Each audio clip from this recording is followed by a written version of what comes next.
Hi everyone, সবাই কেমন আছেন? আশা করি সবাই ভালো আছেন। তো আজকে বাঁশকুড়ুল দিয়া শুয়োর মাংস রান্না করুন।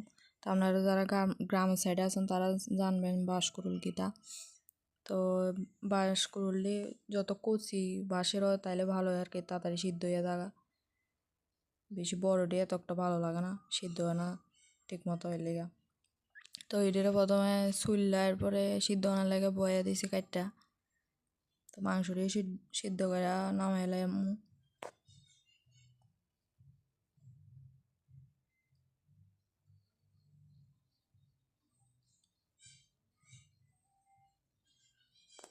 এবার ময় মশলা সব কিছু দিয়া দিছি পরিমাণ মতো, সব কিছু দিয়া মিক্সার দিয়া এরপরে মাইকা এবার বয়ে দেবো। তো আজকের মাংসটা বেশি তেল নাই, মাংসই বেশি।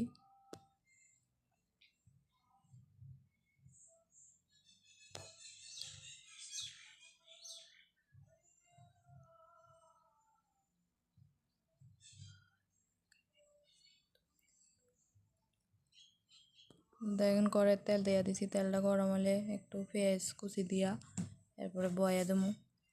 আপনারা পেঁয়াজ দিলেও পারেন, না দিলেও পারেন, ইচ্ছা। অনেকে পেঁয়াজ দিয়েও রান্না করে।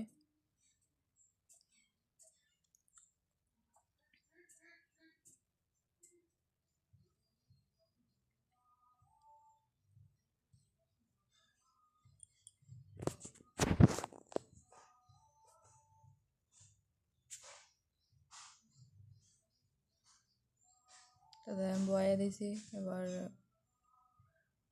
ভালো করে একটু কষামো।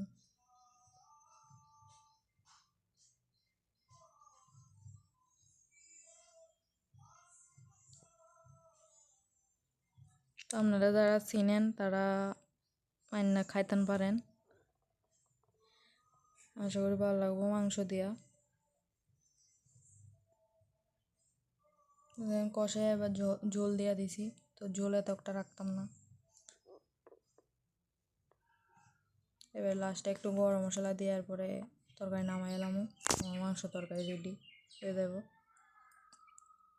দেন তরকারিটা কেমন হয়েছে জানেন, ভালো লাগলে লাইক কমেন্ট শেয়ার করে দিন, চ্যানেলটা সাবস্ক্রাইব করে দিন। সবাই ভালো থাকবেন, সুস্থ থাকবেন।